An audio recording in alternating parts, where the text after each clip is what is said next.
You're listening to the Whole Church Podcast. This episode was part of our Every Tribe, Denomination, and Tongue Convention that we held in Chapel Hill, North Carolina. We recorded this one live, so there will be a little more background noise than usual. We hope you enjoy the show and will consider sponsoring our show and all of the network shows at patreon.com.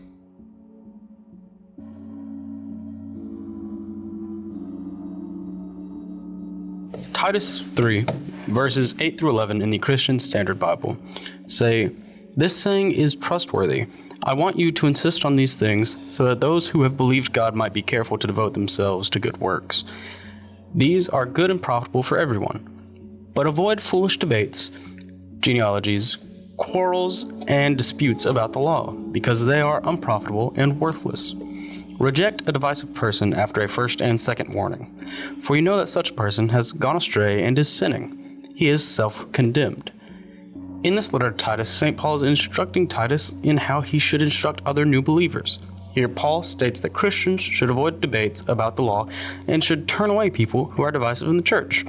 Christian, how is turning away someone from the church helpful, and how is that different from being divisive ourselves? Because you create less problems for yourself. It's not an idea of saying, if you're quarrelsome at all, you shouldn't be in the same church as someone else. But if they're affecting policy, if they're affecting your ability to get things done, there's a huge issue. And they may be better suited elsewhere. Amen. Amen. Verily, verily. Hallelujah.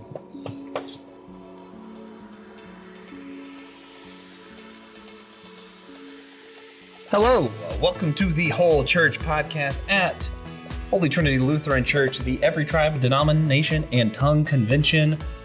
TJ's hosting this event at Will Church, so Will and TJ are hosting this event. And me, Christian, and Brandon are the lucky guests. Now, this is all part of the Anazal Ministries Podcast Network, so we have a bunch of shows represented: Systematic Ecology, Dummy for Theology, Let Nothing Move You, My Seminary Life, the Whole Church Podcast. Not represented, but honorable mention to the Bible After Hours. We'll go ahead and throw out all of the podcasts for the Anazal Ministries Podcast Network again. That link will be in the show notes if you want to check it out. Really excited to have you guys here with us live. We have an audience here of like 2 people, but it's great. It's great. We know some of you guys are listening online or listening later on YouTube or podcast channels or whatever.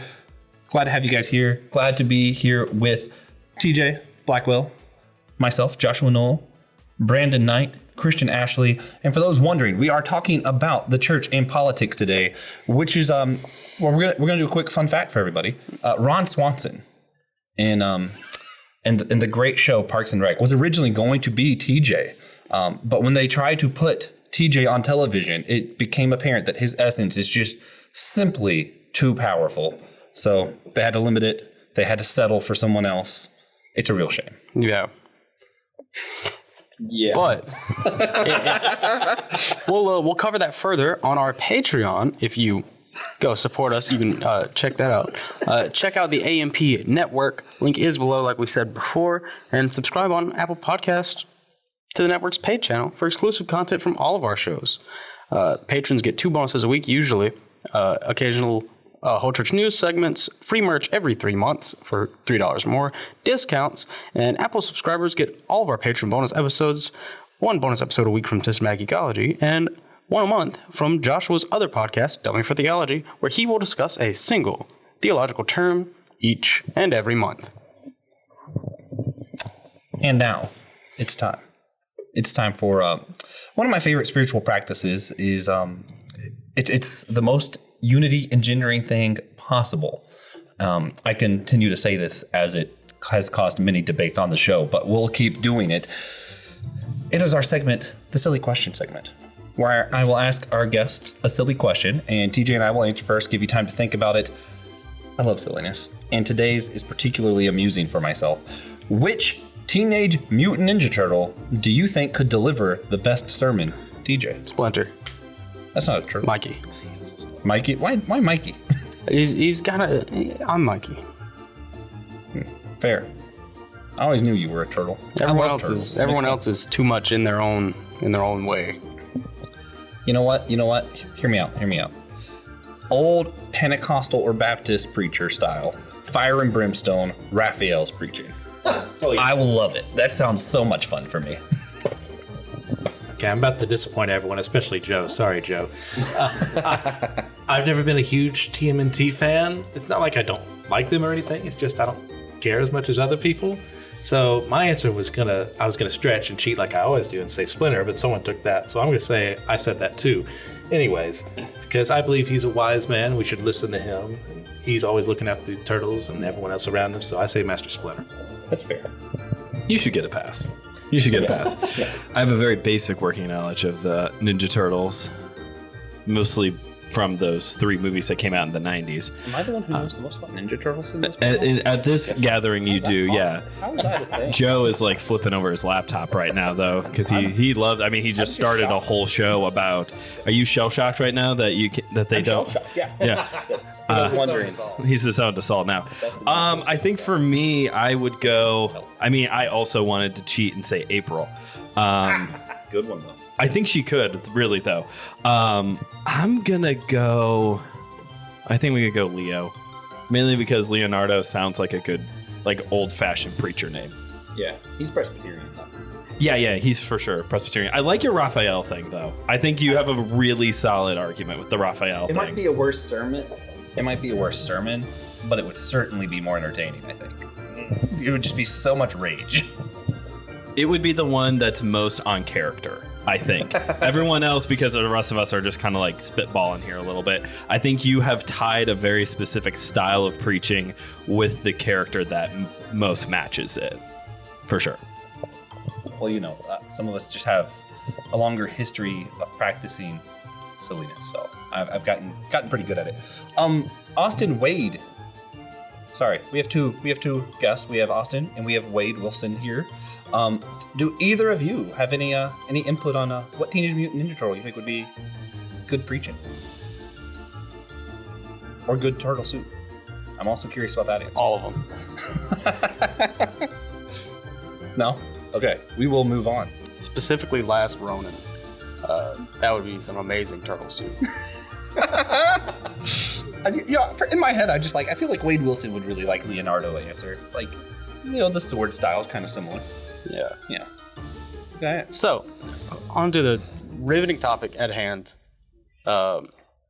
If our voting records alone spoke for what we believed, what do you think people would think the church believed in? What kind of God we represent? I mean, honestly, I'll just start it off. It would be a very bipolar God that we believe in. The way the church has handled things in the past we care about, life, but after that life is born, what do we do with it? A lot of people, nothing.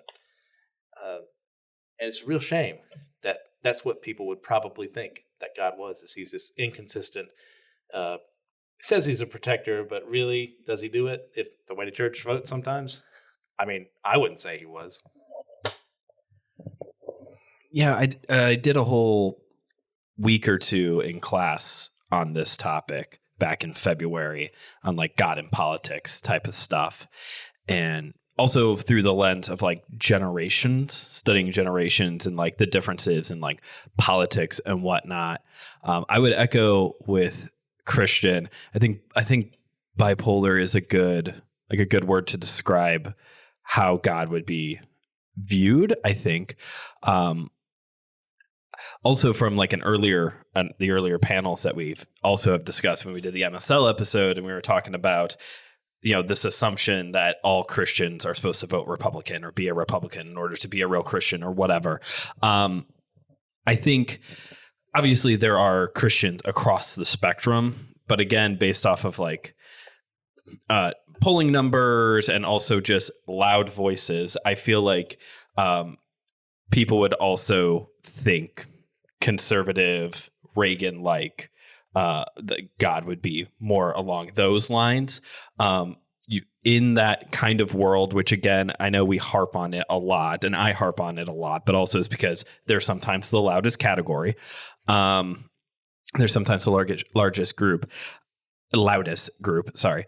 I think what we would see is a power-hungry God as well, because I think a lot of the followers who do vote and do fall into that very specific group do come off more as we just want power and control and to stomp all over everybody else, more than loving and forgiving and merciful and actual, like fruit of the Spirit.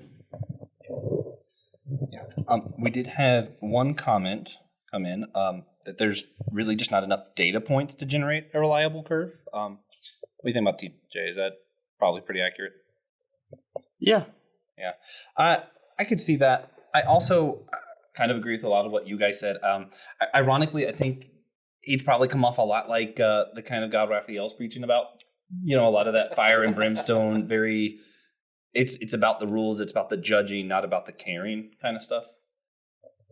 Probably. Yeah. So what are some of the most common things we've all heard people from the church say that are really either unhelpful or harmful in our current political climate in America? God chose this leader to be in charge. And yeah, sure. I agree. The way things are let out, God allowed it to happen. God ordained certain things to happen. It doesn't mean that God is 100% behind that person, whoever they are, because guess what? There's been a lot of really bad presidents out there, just the United States. Don't even look at the world. I mean, God allowed every Roman emperor that persecuted Christians to be raised to power. He allowed Mao Zedong to control China for however many years and however many millions of lives that were lost as a result of that. Yeah, sure. So if you're saying God chose this person to be in charge, that's not always a good thing. What was it one more time? I don't have the notes in front The of me. most common things you've heard people from the church say that aren't helpful. Yeah. Sorry. I think this is something I've been thinking about and reflecting on a lot lately, what I'm about ready to say, because this is like a new thing I've been hearing a little bit more, is a lot of parallels between the current climate, we'll just leave it general like that, and the book of Daniel. I've been seeing a lot of correlation between the two, and it's like literally within the past week to 10 days that I've been hearing this a lot more. So it's been more of a something I'm still processing. So I don't want to comment too much on it, but it's a general idea of we, speaking generally of Christians, are living in Babylon right now, and we, broadly speaking, are supposed to be like Daniel. And there's a lot of lines drawn between us and Daniel, us or the government and Nebuchadnezzar, the government and da-da-da. And I see where they're coming from. I see the points. I do think that's not, I think we're arguing a little bit apples and oranges on that a little bit. But yeah, that is something I've been hearing a lot more recently, of just this parallels between us and the book of Daniel that I'm still processing.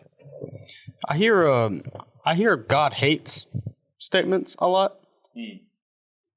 Yeah. Yeah, that rarely is productive. Whatever word comes after hates. Yeah. Also untrue. Yeah,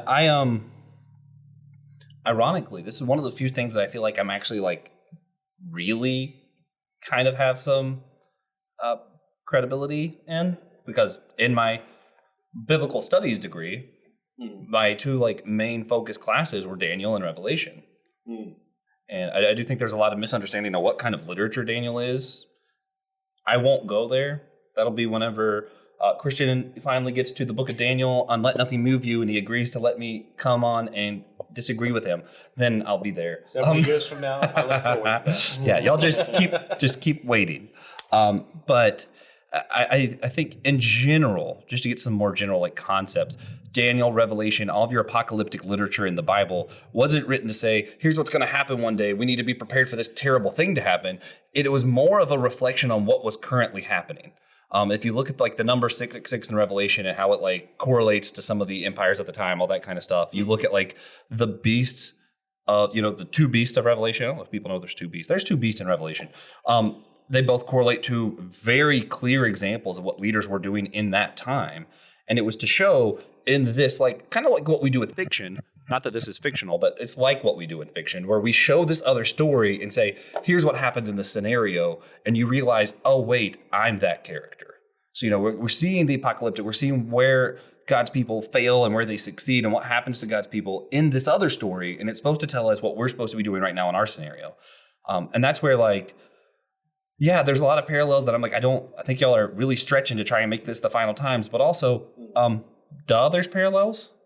It was the whole thing of the future telling of Daniel was a reflection on their political times in that era. Mm-hmm.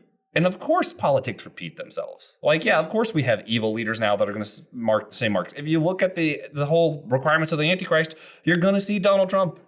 It's exactly the same person. He calls himself our Redeemer, our, retribution, whatever. I'm that is one of the Antichrist. Also, there's multiple Antichrist. It's a plural word, but that's for another time.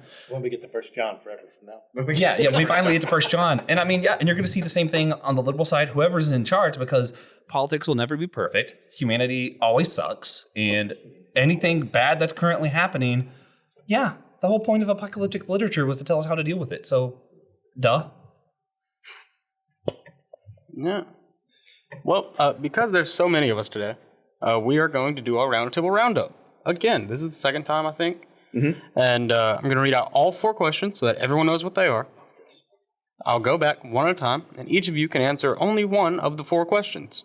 Nobody can respond or ask any follow-up questions until after the roundup is complete. Can we repeat the questions whenever they choose? Absolutely. So, our questions today are going to be, A, how could the church better contribute to the conversations about gun safety in America? B, should the church vote in favor of welfare programs?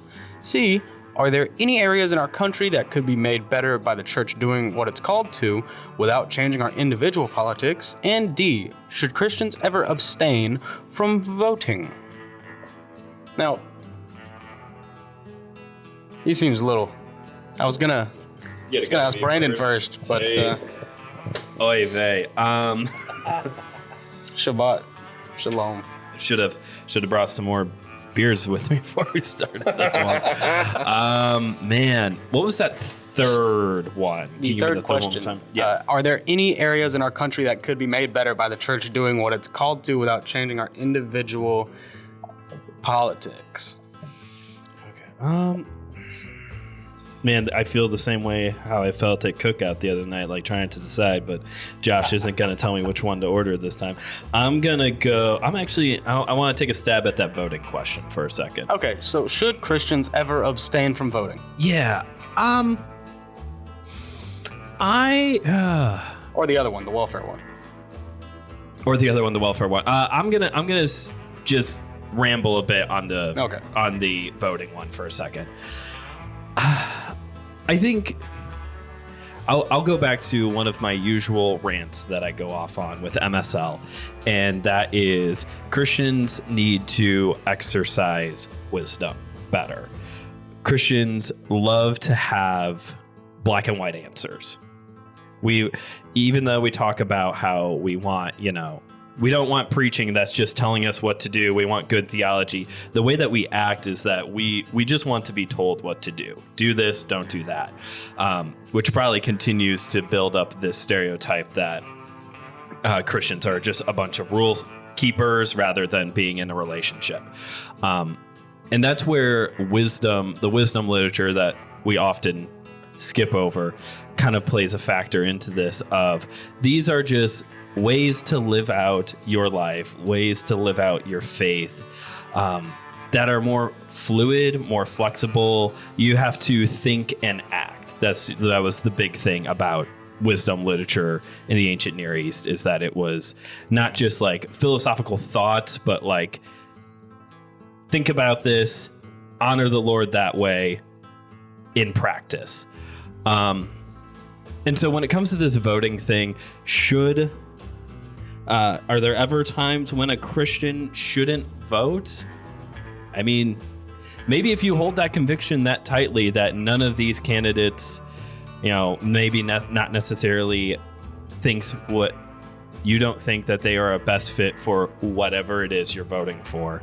I know for me, there are times like I don't think I've ever not voted, but there have been times where maybe I'll skip over certain things, partially because I'm just not that well educated in whatever it is that I should be voting for. And that's on me. That's on me. I should be a more educated person, particularly on my local elections.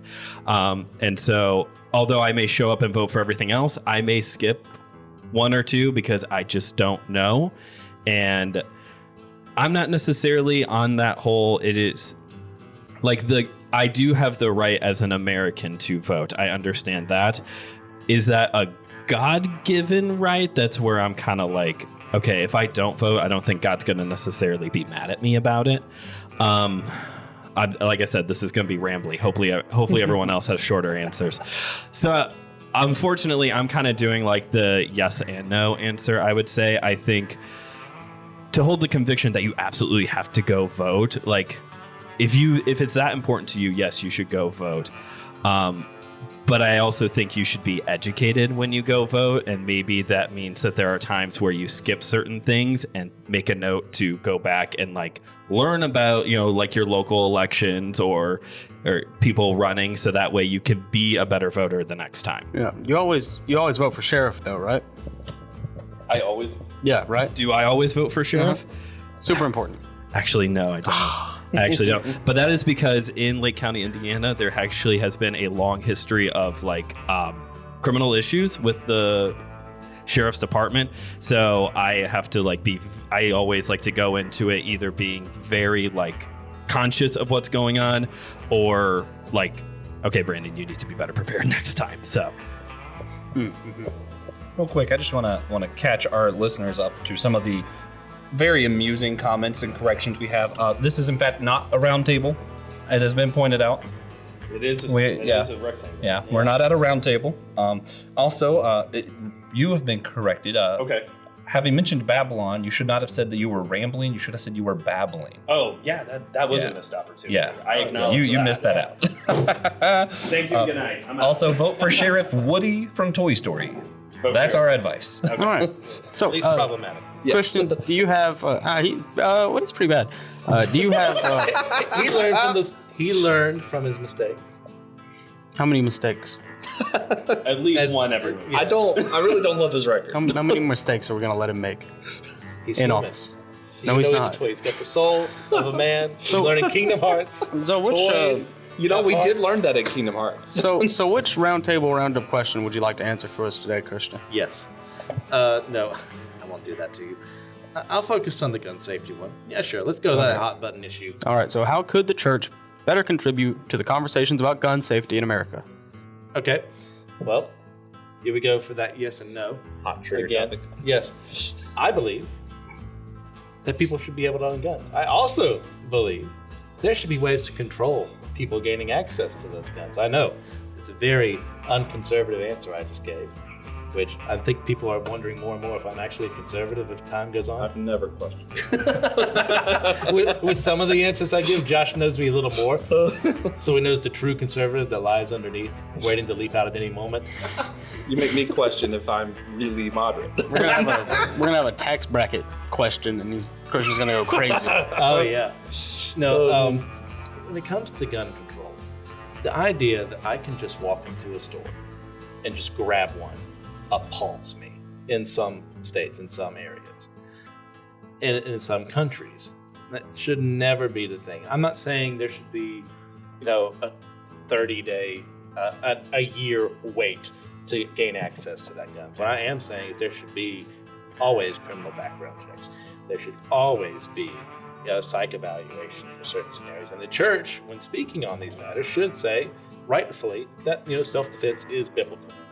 At the end of the day, like Jesus allowed the disciples to carry weapons around with them in his person. God never told the Israelites, oh, by the way, when the Amalekites attack you, just turn the other cheek at that moment and move around because they'll become your friends later on. No, he said, slaughter them all. No, we don't like hearing that verse. We don't like hearing those words, but that's it. What happens at the end of the day? in some scenarios. Now, I'm not saying we all go out there Sometimes and find our enemies. You just And got to then- kill them all. And we don't go full Kino and try and murder all the people. We love you, Kino. Love you, Kino. Should have came. Could have defended himself. That was a fun episode of SG. Sopranos, look it up. But there's got to be some nuance there of I should be able to go in and say, look, I have no criminal history. I've had a couple of speeding tickets. They've been gone off the record, I think, up to this point in time. But there's no psych evaluation again that says this man should not legally own a gun. And the church should be willing to look at that and say, okay, instead of blindly supporting something because of a particular political affiliation, or blindly not supporting something because of a particular political affiliation, we should go, okay, how can they be used? How should they be used? Let's work out this idea together. Well, yeah, I've often heard that the best self-defense is a wall of bullets. So I'll second that. they're compelling arguments. So Joshua, which one of our lovely questions will you be answering for us? It's killing me that we can't respond yet in this segment. Tough. I'm sure it is. Choose a question. Could you choose for me? I'm open to any of them. Okay. So should the church vote in favor of welfare programs? Absolutely. Also, I think the main reason that we don't often is just really bad excuses. They pick one issue, typically abortion, and say, that means I have to be a conservative. I'm like, okay, well, that doesn't mean you have to vote against welfare. There are still different opportunities where you can vote for that. And they're like, oh, okay, but I'm really voting for these Republican bloc. And it's like they do this walk around and they just find a way to make it more about I have to be Republican because abortion and ignore all of these other issues because abortion, because I have to be Republican kind of deal. And I feel like we avoid the issues the Bible's pretty explicit about. God writes his own laws for his people, and a ton of them are about helping the poor and helping the foreigner, helping the just those in need are required, like part of tithing. So much people want to harp on tithing. This is just a quick rant. Real tithing, if you're doing it according to the actual law, ends up being about 27% of your income, not 10. And it includes helping the poor. It includes giving part of your land to those who cannot afford their own land. So if we're going to really harp on we need to tithe, I'll give you my phone number. I'm very poor, and I would love your land. Yeah. Give me your land. And as a seminary student, I second that. So, I have no land. did anyone have anything to You gotta say? pick one. No, I don't. Yeah, pick one. You do. So No, you don't. I think the church should vote in favor of welfare programs. That was the best. That was We good. knew that was going to happen. Fair. So did anyone have anything to say in response of what everyone talked about during our roundtable roundup? Brandon. Briefly, I'll touch on both topics that came up. To Christian, I think you articulated well how I think you articulated my position well on that as well. The coffee I had earlier is finally starting to kick in. I would add towards what you were saying is probably one of my here's a whole church gimmick. One of my pet peeves. I think I've actually shared this. I think I've actually shared this on the pet peeves segment before. Is it really bothers me when there is a mass shooting, a something like that. That not only does the event bother me, but it bothers me when I hear Christians give this response of, oh, well, what are you going to do? Like, bad people do bad things. And it just really, really irks me. Not just because, okay, you fought so hard to get Roe v. Wade overturned, and now you're going to act like this with the people who are around. Thank you. Appreciate that. You can't legislate morality. Yes, you can. That's like literally what a law is.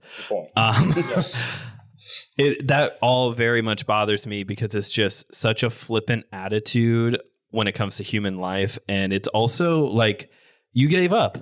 You gave up trying to come up with I know the phrase is common sense. Everybody wants a common sense solution. You're like, but when you have that type of an attitude, you've given up on any type of answer. To Josh and also TJ on the welfare system, a little bit more towards Josh, naturally. Back in February during this class on local church ministry in the 21st century, talking about government and politics and the relationship to the church and blah, blah, blah. There was this big old paper I had to write. It wasn't on tithing per se, but it was on better understanding the Hebrew term and etymology behind words like foreigner, like stranger, foreigner, alien, stuff like that. People who are living in Israel who are not a part of Israel. And there's two different ways the word is used, and in every scenario, in both scenarios, the rules surrounding it are to take care of them, are to take care of foreigners and strangers. And I know I'm kind of getting a little bit off welfare and maybe a little bit more into the immigration side of things, but to come alongside of you also, Josh and TJ, to say yes, scripture does support taking care of the less fortunate, and we should be proactive in that. Quick recommendation that Christian's going to fact check me on. I wanted to recommend checking out the book Exodus. I believe it's by Richard Friedman. He is a Hebrew scholar and religious scholar. He does a lot of work on the history of... Okay, I was right. It is Richard Friedman. Or Friedman, I don't know. But he does a lot of work on the kind of the history of the Hebrew people, who was actually in Egypt, who were the slaves, and who came to Israel, and who wrote some of these laws. Really tells you a lot on why they cared so much about the foreigners, because that was them. Yeah, I'll say I also agree with what Brandon was saying about voting. I'm kind of similar as well. Okay. It's like if your heart is led and you say, I don't think I can in good conscience vote for these two people because there's only two options really. And you say, I can't do it. Or you just vote for some third person that would never get to that presidency, but you, in your heart of hearts, that's what I did last time. Jill Stein. Yeah. Or if you just look at that marker and you say, can I, as a Christian, say, I approve of this man or this guy over here or this woman here? Can I do that? And your answer is no. I would say, follow your instincts and don't vote for that person, but continue to vote overall. So, yeah, I'm with you there on that regard, Brandon. As far as welfare programs are concerned, I can't remember if it was the last episode I did or the one that's about to be released on Monday. That's a great one. Yeah, where I discussed my thoughts on welfare programs and that I don't think they should exist because that's our job. And the reason that they exist is a huge mark against Christianity because we kind of suck at actually organizing things and looking after the widow, the poor, the orphan, and the sojourner. So the fact that it exists, yes, I say we should support them because we're not doing our jobs. And every time we have to do that should be a waking up call for all of us to go out and actually get that done. Radical answer. Very fun answer. Mm-hmm. I don't have a lot to say in response to guns because I've been wrestling with that issue back and forth a lot. For a long time, my stance was, yeah, we should have guns. We should have these things. That's kind of what the foundation of a lot of the things were. The point of the Second Amendment actually was so that we could defend ourselves in case our government became super controlling. That was actually a huge part of it. But now I'm looking at, just factually, just looking at statistics, all these other countries who disagreed with us, who have different laws about guns, are sure having a lot less mass murders. And that's one of those, hey, listen, if I can't make sense of it, that's on me. But at the end of the day, if something's been proven to cause less death, that's something I think us pro-life Christians should care about. Sorry, that was just a funny little stab there. But when it comes to abstaining from voting, I think of a lot of our politics like idols, and like other religions, basically. Look at, I'm going to do some from both so I don't sound too partisan. We'll start with the Donald Trump group, the whole MAGA crowd. Look at who shows up. Look at how they dress. Look at how they chant. Look at how they behave. Look at how their attitude is towards their leader. That's basically just another religion. We look at the liberal side. They straight up have creeds that they don't call creeds. Love is love. All lives matter. Black lives matter. All lives matter are both different creeds that people use to mean different things. And it's like these are just quick little snippets that our side will repeat to ourselves to say, "Hey, I'm part of your camp."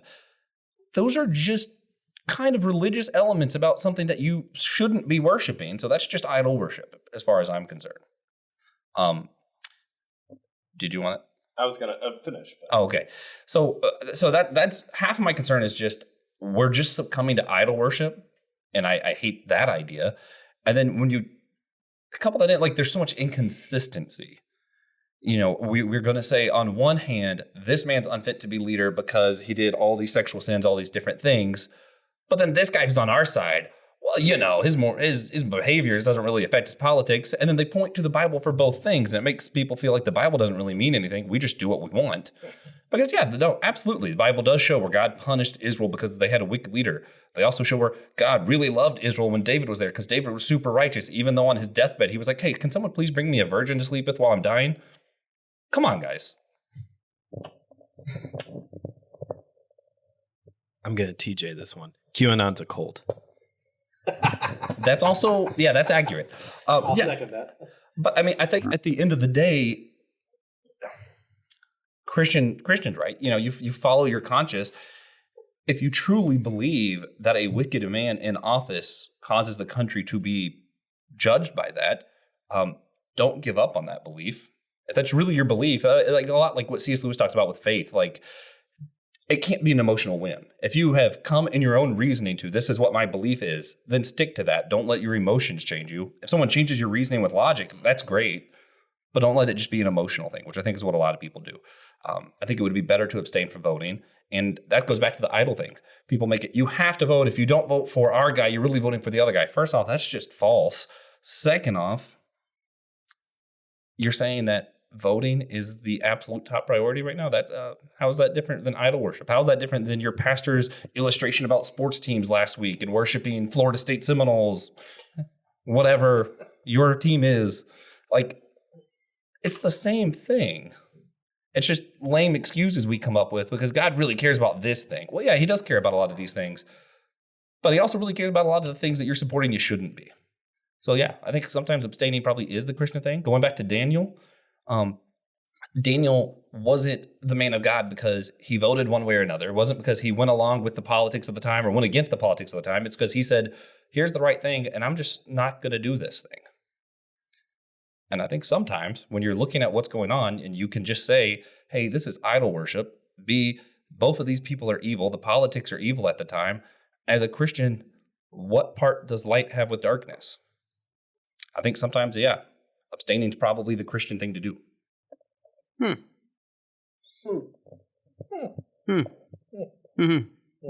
Just that in. This is great audio content. Just all of us going, like Mordecai and Rigby on regular show or something. So following up that quick rant I did, do you guys, with that in mind, do you think the church should speak more or less about politics?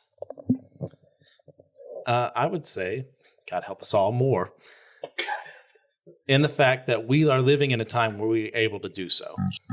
The fact that we have the ability to preach the word of Jesus to reach billions of people is something that has never been a thing across time and space until now.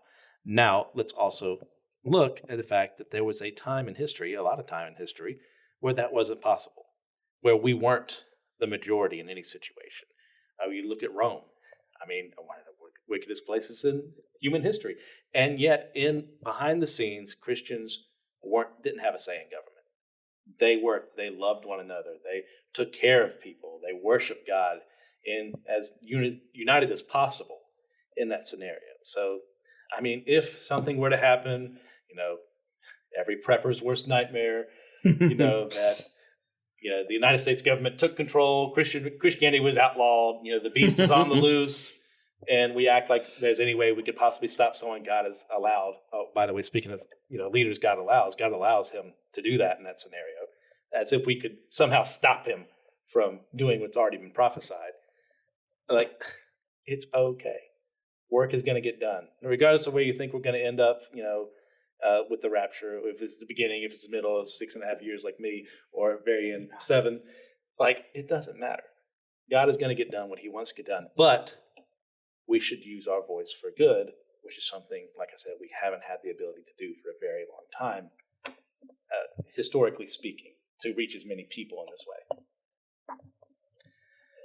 I think from a practical theology standpoint, like actually thinking and then living out your faith, the answer is yes. Because in order to know how to live as a Christian, you do indeed need to know the Bible, obviously. But you have to be able to apply it in your context, and that includes the time that you are living in. And so there will be times where a pastor, small group leader, a blah, blah, blah, needs to speak towards a current topic. I personally don't think that is the role of a pastor to tell you who to vote for. Like, you should vote for that guy or woman. It is 2023. But I don't think that is necessarily their role.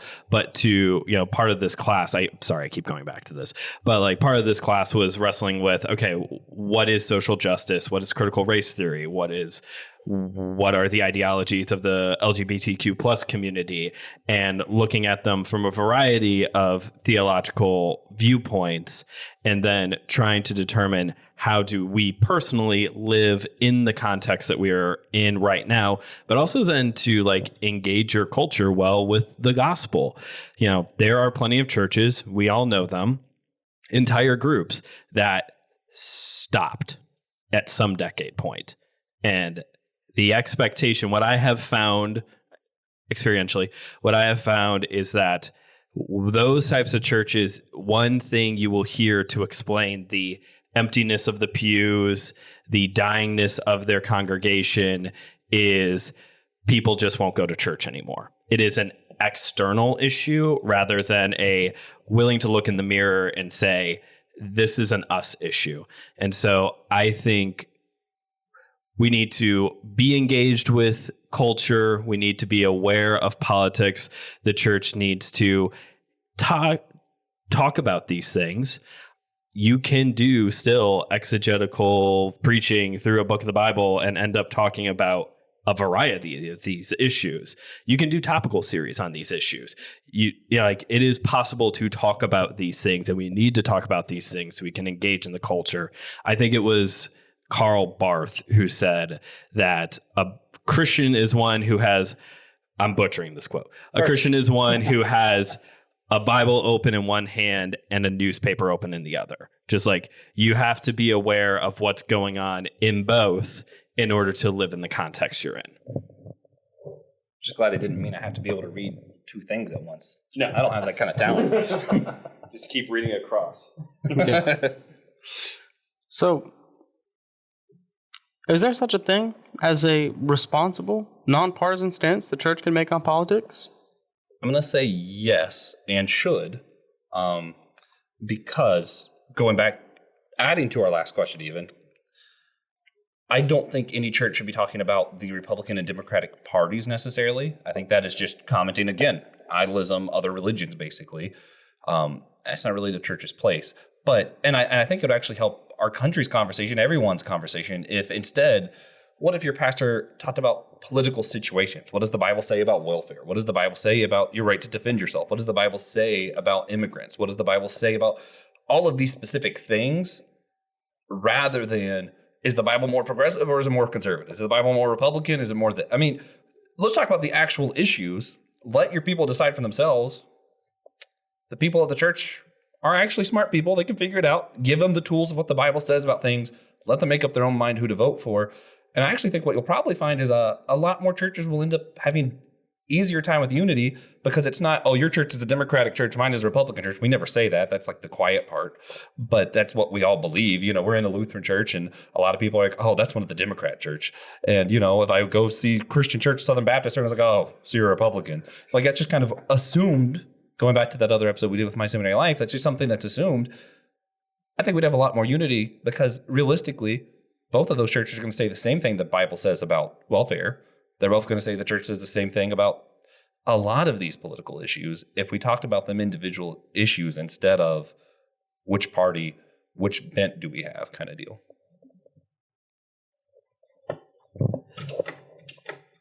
Yes. I think I agree with all of that. I would say maybe the only other like clarifying thing I would say there is that oh man, I'm gonna say this and I hate when people say this.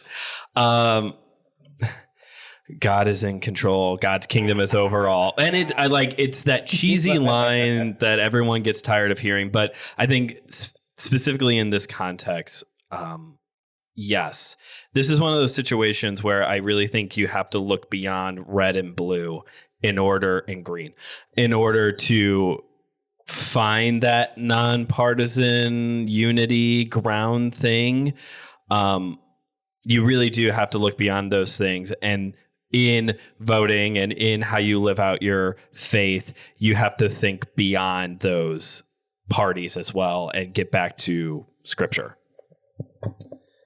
Yeah, I'll go ahead and I'll say yes as well. I agree with a lot of what's been said here. It's got to start Sunday morning. When you walk in, like, are those people around you in that church, did God come into their lives the same as he did for you and I and change you from who you were? Is that true? If the answer is yes, which I'm really hoping it is, if you're talking about members of a church, then guess what? You have common ground. You can start working on something, and then you find this person saved by Christ votes this way or votes that way or sends their money here, sends their money there. Well, you started from somewhere good, and you're sure you can disagree on those two things. But then why would you ever, that person you've gotten along with this whole time, this person you've loved, you've experienced life with them, why would you ever then say, it's time for you to go elsewhere? Well, no, you both attend the same church. Why should they have to leave? Why should you have to leave? If that's your sticking point, not who Jesus is, not what he did for us. Like, why would that be the point where you go say, go elsewhere? It's a lot of the you're missing the trees for the forest kind of deal. Even stuff like, let's get outside of just left and right, even stuff that we do disagree on. Let's take abortion for an issue. That's a fun one. Yeah, right. Oh man, you're gonna vote for woman's choice, and I'm gonna vote for life's choice. Oh, you must not love Jesus. I'm not, whatever. But actually, if we dig deeper, look at the trees and not just the forest of we disagree on this idea of abortion. Both Christians, let's just, for some reason, I'm going to be pro woman's choice and you're going to be pro life's choice for now, Christian. I'm sorry. Well, I'm sorry to myself. That's actually your position, so whatever. But in this scenario, we could just say, oh, we disagree on this issue, anger, or maybe ask each other more questions. Like, why do you pro-life? Do you not care about the woman? Of course, I know you. So you would say, of course I care about the woman, but I also believe that this is a human life and I care for him. And you would ask me, why don't I care about that infant's life? And I would say, no, of course I care about the infant's life, but I think there's all these other issues, and sometimes the pregnancies aren't even viable, and sometimes, there's all these things, and then we realize, okay, well, maybe there's a nuanced position in between even. Maybe we could disagree and realize you are caring for one soul, and I'm caring for one soul, and we actually both care about people's souls, and that's a good thing. Nuanced position. What are you, Phil Vischer? What is this? That's our other recommendation. Right. The Holy Post. Yeah. So, yeah. So listen to the Holy Post podcast. Ignore ours from now. No. As thoughtful Christians who love the Bible, I'm starting with Brandon first on this one. What most concerns you right now about our current political situation in America? As a thoughtful Christian, that reads the Bible. As a thoughtful Christian who reads the Bible, what concerns me the most about our current political situation? I think the thing that concerns me the most, I'm sorry guys, my existentialism is going to start showing. I think my biggest fear is that nothing's going to change. I don't know if anything's going to necessarily get worse. It probably will. We're pretty good at like messing things up. But, speaking maybe specifically towards like gun issues, that's just going to keep going. I think that's my biggest concern. Not that the gun thing is going to continue, but just like I think a lot of our problems, I don't think the church is actively trying to really make that big of a difference. I'm sure there are churches that are, and I'm thankful for those churches. I don't think our political parties are necessarily trying to it's a lot of party line issue stuff that they're more so concerned about and being on each other's side and things like that. So yeah, I guess my biggest fear is that nothing's really going to change. We could very well have this conversation again and talk about a lot of the same issues, and some things haven't changed. Maybe have gotten worse. Sorry, my nihilism is showing. Jesus is king, which is true. Jesus is king, and I'm thankful for it. But I'm just a little I'm a little worried, I guess. Yeah, I'll second that, and I'll go a different route as well. The fact that lobbyists and lobbying still exists in America is kind of what I'm most concerned about. I'm going to go. I'm not saying Keno would say this, but I'm going to go full Keno on this. And I would say if it ended up being outlawed tomorrow and we all had to execute them tomorrow, lobbyists on all sides, my life would feel a lot better, in my opinion. This just turned into V for Vendetta or something. Exactly. You know why? Because I don't think the NRA, I don't think Planned Parenthood, either one of those situations, either one of those organizations should have the power to affect a senator or anyone and offer them money. I really love the idea someone had of how NASCAR drivers all have their sponsors all labeled all over them. I think they should do that for senators too. It'd make me really happy. Because in lieu of killing them, if we have to go that route, if we have to be merciful, we have to be Jesus in this moment, I suppose. Yeah, cool. Then that's my compromise. You can either be dead or we can see who owns you. And that's why I'm not ever going to be involved in politics. Because that was a direct threat against a lot of people. Thank God. But that's also why when on the political compass, when I take my quizzes and I am slightly alt-right, and I say slightly alt-right, because there are people way beyond that barrier than I am, because it's appalling that these people can just throw money and get legislation passed because it affects their interests rather than the interests of the people. Yeah. Like a Catholic monarchist. Yeah.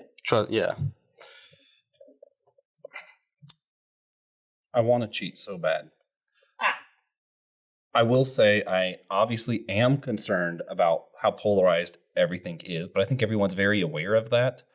So because everyone's aware of it, I'm slightly less concerned about it than I am the virtue signaling, where literally no one means any of the things they do. So you have people like DeSantis in Florida who's like, hey, what if I do all these lawsuits that I know won't work, but I make a bunch of news about it, and then when it doesn't work, make sure it doesn't get heard that I lost, and then claim that I'm the biggest winner ever.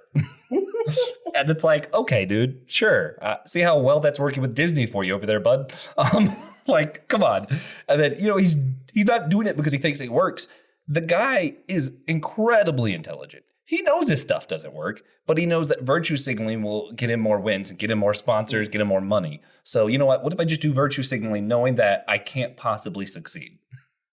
And you see the same thing on both sides.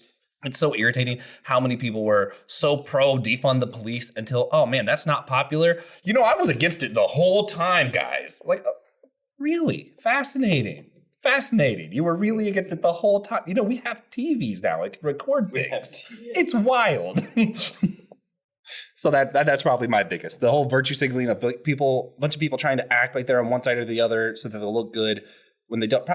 It doesn't really seem like they mean it. So, yeah. What's that? The Shaggy defense? It wasn't me. Yeah. True. Although, on the 20-year anniversary of that song, he did tweet, okay, guys, it was me. That was fantastic. Yeah. We have some comments to catch up on. Nachos support Marco Rubio, if you didn't know. Also, suggestion that we use different colors. No more red and blue. That's gotten old. We're going to use purple and green now, I think. Okay. And Christian, what about when a lobbyist supports something that you want? Doesn't matter. They're lobbyists.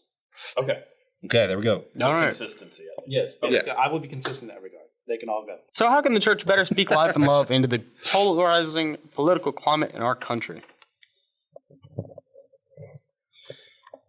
The message of the gospel hasn't changed. America didn't exist until about a little of under 300 years ago.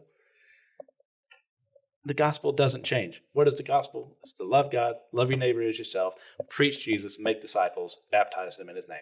Okay? That doesn't matter who's in charge. It doesn't matter where we are in this polarizing climate. Well, guess who's the most polarizing figure of all? As the man himself says, it's going to be me. They're going to hate you on account of me. So guess what? Doesn't matter who we put into office. If they're not a Christian, they're going to hate you for that regard. Maybe they won't say it out loud. Maybe they won't even be consciously aware of the fact because they're just that far away from the gospel. That's okay. God is in control, as Brandon rightly said. It doesn't matter who's in charge. We can do certain things to help change things. We vote the right person in, sure. But the gospel doesn't change.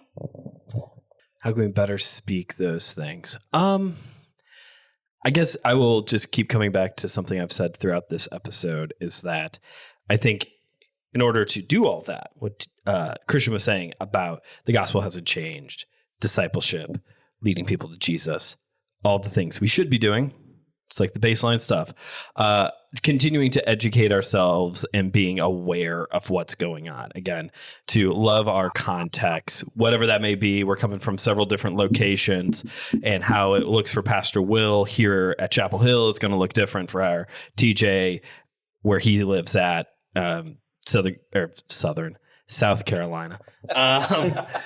So like we have to be educated on political thought, political theory, people who are much more brilliant than us, who think critically about these things.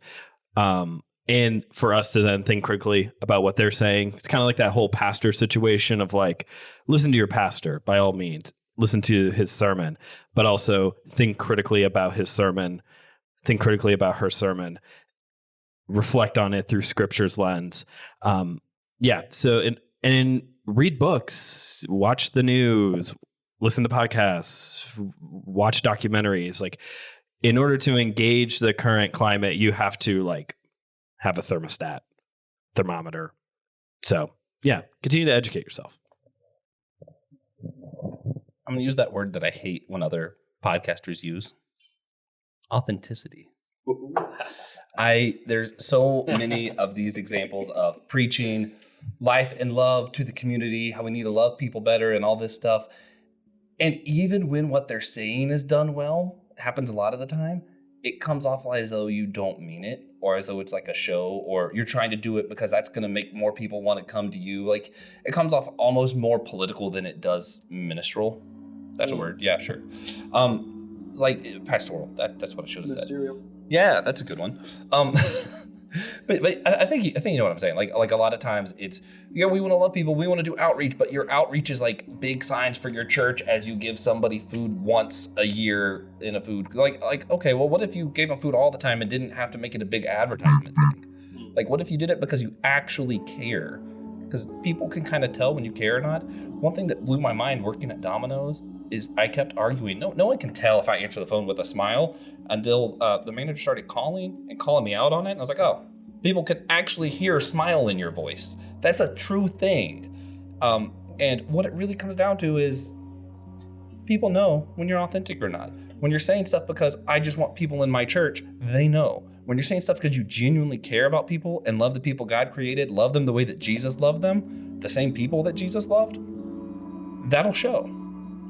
And go back to what Brandon said earlier, the reason our churches are empty a lot of times is actually because we're too political and don't care about people enough.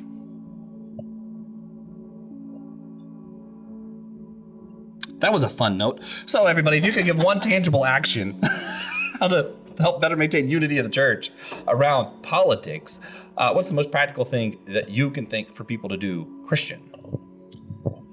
One of the most would be, if you're going to vote, if in your heart of hearts you say, I can do such a thing, know who you're voting for. I know there's a lot of people on that list, and it's every single time I voted, I haven't understood every single person's position. But the more you can learn about them, the more you know who they're sponsored by in all these scenarios. Whether you agree with what they're being sponsored by or not, doesn't matter. Learn where their heart is. They're not doing it because it's the right thing to do. They're doing it because they got the money from it. That's very easy to find out if you look into it. So know who these people are before you vote for them. And I say that to you, and I say that to me. I would like to recommend Augustine's City of God and also Tom Holland, not that one, book Kingdom. But unfortunately, I haven't read either one of them. So I can't put like my full stamp of approval on them. I've heard they're very good and very helpful in this regard of like with Augustine thinking critically about Christians' role in church and government. And also with Kingdom, I've heard is just a really good history of religious involvement in the world, particularly Christianity, but it's very encompassing overall. But for things I can actually like put my stamp of approval on, this comes actually from you for the lobbying thing. I really enjoyed, I believe they're both Netflix documentaries, Pray Away and The Family. Both of those are very good documentaries. That does give you a little bit of insight into that world a little bit better. And in both cases, actually a very negative view of Christianity's involvement in lobbying. So if you just need a bit of a reality check, I would recommend watching both of those. While we're doing recommendations, I want to add to the City of God thing because that's one of those, like, I'm one of the few psychos who've like read the whole thing. It's like 60 some. Oh, it's 60 some volumes, and each volume is huge. Yeah. If you get the audiobook on Audible, though, you can listen to it straight for 49 hours. Or about half that, which is sweet. But what I want to say, what I want to say though is there are abridged versions of it. Most of them are great. You don't miss out on a ton, and what you do miss out on, talk to me. I'll let you know. Also, if you want a more modern book that speaks, I think, really well to the situation, there's two. We actually interviewed the author of one. I can't think of her name right now for some reason. Pagan Christianity. Do you know off the top of your head? Dumas? Yeah, Kristen Dumas. That is fantastic history of how the church has really screwed stuff up in politics in the last couple hundred years. Warning, if you love Billy Graham, it's quite triggering. Oh, man. I'll still read it. I need to know. So. If you love John Wayne, it's really not. He is exactly who you think he is, it turns out. I still need to read Jesus and John Wayne. Yeah, So it's fantastic book. Also, even shorter, The Liturgy of Politics by Caitlin Chess is awesome, and she's going to be on our show in a couple months. So, yeah. Sweet. And I'm so jealous that she is. Brandon will also be guesting that episode. She's so smart. She's great. She is so smart. Yeah. So before we wrap up our show, we like to ask everyone to share a moment they saw God in recently, whether that be a blessing, challenge, curse, or worship, the works. I always make Josh go first to give the rest of us enough time to answer. So, Joshua Knoll, do you have a God moment for us today? Yeah. We've been in Chapel Hill for this event, naturally, and I got here way before everybody else. And I had a few free hours, and I walked several miles back and forth on Franklin Street in front of UNC Chapel Hill's campus. It's a really fun street. There are all kind of crazy, cool stuff there. I kept seeing this lady. I first saw her, and she was in like a back alley. She was dressed really nice, so it kind of threw me off. She was just talking to me what looked like, I'll be honest with some of my prejudice, he looked a little sketchy. He was a homeless person just in a back alley, and I'm like, should I watch, make sure nothing happens here? Because she really well-dressed, nice older lady. And I'm like, what's going on? I keep walking. I see her doing it again to somebody else. I'm like, okay, this is kind of weird now. Kind of got curious, but I did not curious enough to be the weirdo that walks into the back alley with two people. So I kept walking, and eventually I did overhear her while she was talking to one of the homeless people here in Chapel Hill, and just asking if she could pray for him. Started praying for him, and I was like, wow, that is incredible. She's just spent, what's funny is I just had 3 hours and nothing to do. She probably, assumedly, lives here, could be doing something else, and chose to spend hours of her time just going around praying with random people, and that was pretty cool. Really encouraging to see that. Mm-hmm. Mm-hmm. Mm-hmm. I'll say my God moment is a friend of mine here found $50 on the ground. Has that been said for a whole church thing yet? I hate you guys. Okay. Yeah. Okay. No. He handled it very well. That's not actually my God moment. It's just make fun of Josh. But actually, I'll say it is the hospitality that we have received from Pastor Will Rose and Holy Trinity Church. Lutheran Church. Sorry, I didn't mean to admit that. My bad. And the fact that they allowed us to stay here for free. They have offered us tremendous resources as well that not a single one of us deserved, yet they gave it very kindly and freely. So I would say my God moment is thanks for the hospitality and love that we've received in that regard. I'll send us home on a sappy moment to say that my God moment has been being able to finally meet all of you IRL and having how nice Josh has been, how gracious Josh was to come pick me up so dang early in the morning. How great TJ has been with the fact that I keep being that guy who says, we don't have that in Chicago. And like, it finally has occurred to me that I've been that guy. Sorry, everybody. It's been fun, though. I'm sorry. I came into this knowing that I was going to do that and didn't want to do that. But, you can't help but be a tourist sometimes, Yeah. But just like your graciousness towards me and just being able to actually fellowship with you in like a constant, we've been together for now like 24 hours and going on more. So it's been good. Well, I also have a God moment. I just want to say, though, I'm extremely happy about just your experience here.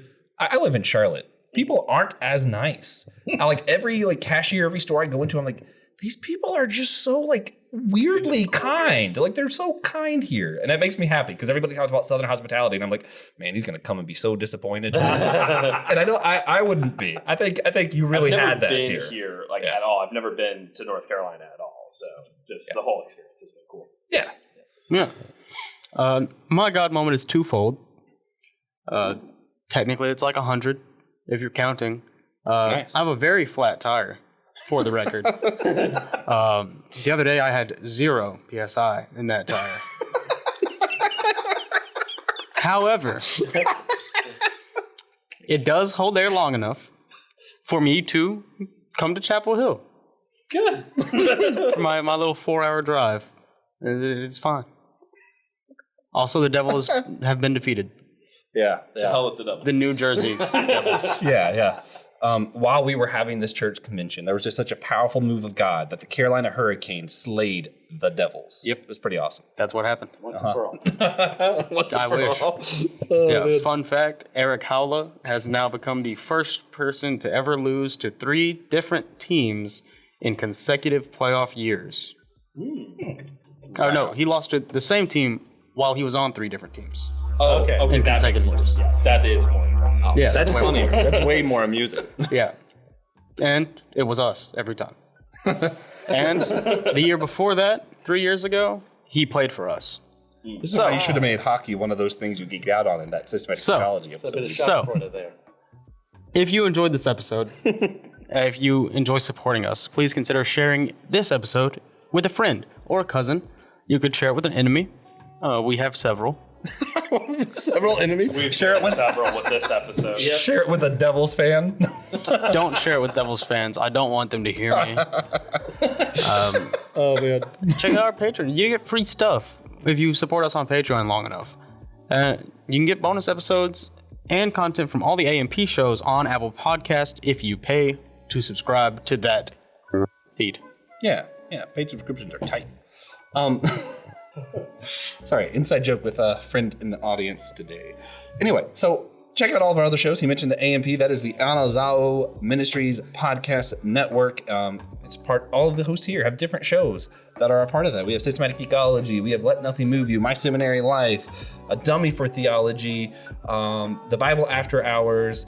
Am I missing one? I feel like I'm missing the one. Whole Church Podcast. What you're currently listening to, it's also on there. So check it out. All the shows are great. If you're on Spotify, there's a single stream with all the shows you can subscribe to, so you don't have to subscribe to so many different things. Yeah. I hope you enjoyed the show. Come back next week when we'll have a live recording about how and where we most experience God, featuring several hosts from other shows in the network. Then Dan Cock of the You Have Permission podcast will be joining us. You corrected me last time. Yeah, because you said cock and I said coke. No, I said Coke, and you said, no, it's cock. I promise. It's on record. We recorded it. I'm a Billy. Go listen to it. I will. I chose this. We'll have Steve Copeland joining us. Then finally, the end of season 1, Francis Chan will be on the show. Yeah, he doesn't know that though, so let him know for us if you see him. He will. I'm sure he's just hanging out somewhere. Yeah. He knows. Yeah.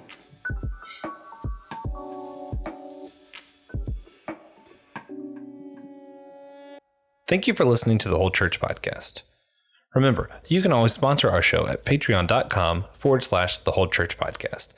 Come back next week where we'll have another live episode from our convention, and will be our conversation about when, where, and how you most experience God.